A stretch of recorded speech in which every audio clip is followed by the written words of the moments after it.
Foreign Office in London.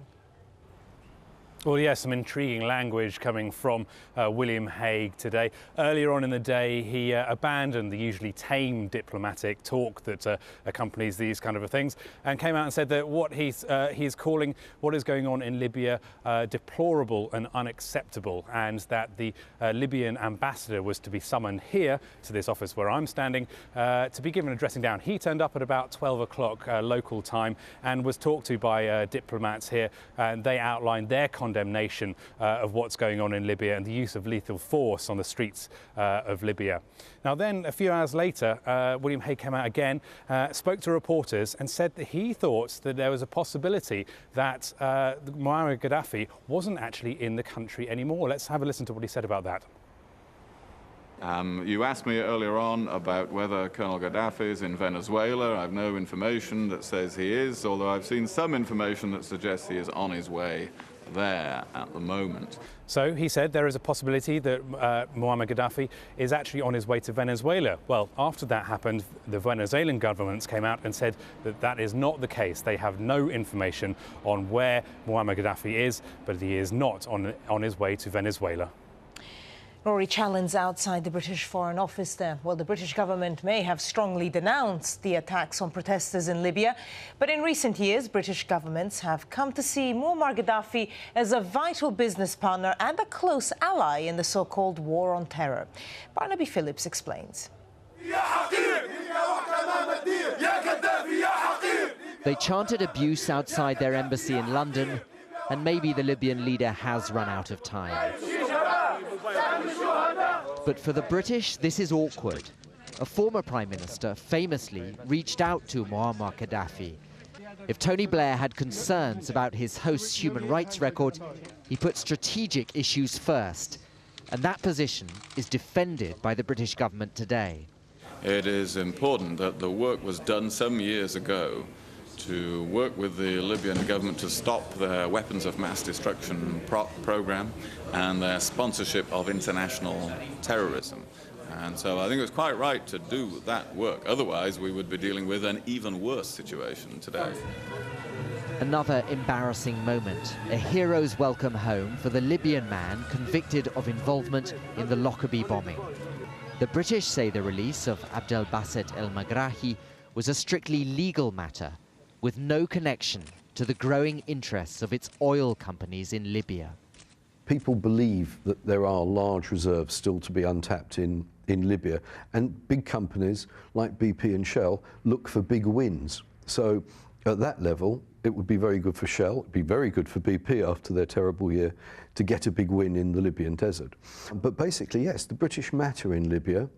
The British are big in oil and gas, and that's been linked into also a whole network of political and economic relations. Britain is a major arms exporter.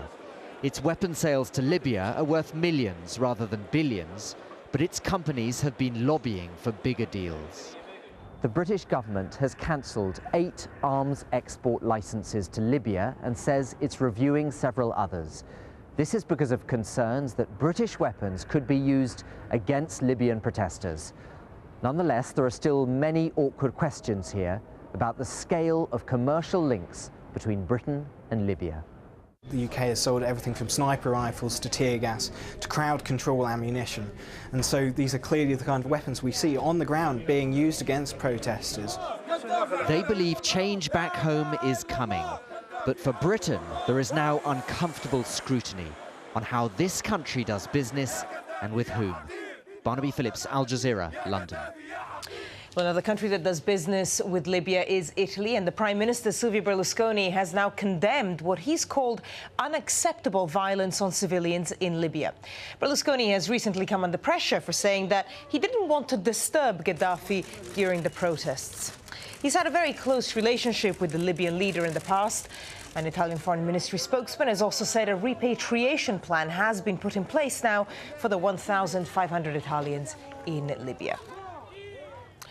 And European Union ministers have been meeting in Brussels to finalise a statement condemning the Libyan government's crackdown on protesters. Jackie Rowland is in the Belgian capital. She sent us this report. They came together to discuss recent events in North Africa. But inevitably, one topic dominated the agenda: Libya. European foreign ministers spoke largely with one voice when they condemned the use of violence against peaceful demonstrators. We're extremely concerned by the events that are unfolding in Libya. We condemn the ongoing repression against demonstrators in Libya and deplore the violence and the death of civilians. We call for an immediate end to the use of force against protesters and for all parties to show restraint. Freedom of expression, the right for peaceful assembly, are human rights and fundamental freedoms for every human being and should be respected and protected. Those legitimate aspirations and the demands of people for reform should be addressed through a meaningful, open, Libyan-led dialogue. The EU and the United States were criticised for being slow to pick up on the popular mood during the uprisings in Egypt and Tunisia. This time they are moving swiftly to demand an end to the bloodshed in Libya. But Europe is also dependent on Libya. Italy gets 1/5 of its oil from Libyan wells, and Libyan cooperation is vital to combat illegal immigration into Europe. The Spanish foreign minister has spoken of evacuation plans for all EU citizens, and Britain has called on Libya to protect foreign nationals. But right now, Libya does not seem in the mood to listen to European demands or warnings. Jackie Rowland, Al Jazeera, Brussels. And I'll have more from Europe on the developing story in Libya a little later. Now, though, let's go back to Doreen in Doha. All right, Barbara, thank you very much. Well, let's get you up to date with the latest we know from Libya. And here's what's going on so far. Live rounds have apparently been used against protesters in the capital, Tripoli. We're getting reports that at least 250 people have been killed there on Monday alone. And the AFP news agency is reporting that the airspace over the city has now been closed. We've also been getting reports of airstrikes on anti-government demonstrators in Tripoli and Zawiya. But the leader, Muammar Gaddafi's son, Saif, has denied this. And there are some signs that Libya's leader, Gaddafi, is losing some control over his armed forces. This after 2 senior Libyan Air Force officers flew their fighter jets into Malta and defected. And they say they were ordered to bombard protesters. It's not just Air Force officers who are deserting Gaddafi. As many as 9 Libyan diplomats around the world have resigned. Libya's deputy ambassador to the UN has called on Gaddafi to step down. And the U.S. Secretary of State, Hillary Clinton, she's described the violence in Libya as unacceptable bloodshed. And she's called on the Gaddafi regime to respect universal rights. All this as Gaddafi's son, Saif, he's the second eldest son, he announced that he's set up a committee to investigate the incidents taking place in the country. We can give you a better picture of what this revolt looks like on a map. Take a look at this. The protests started in the town of Benghazi in the east of the country. Now, the death toll there has been the highest so far. Anti-government sources claim they've been controlling the town for some days now. Security forces have fled there, and from many other towns in the region. The violence began quickly in the east, but the rebellion started small in Gaddafi's heartland, and that's the capital, Tripoli. Demonstrators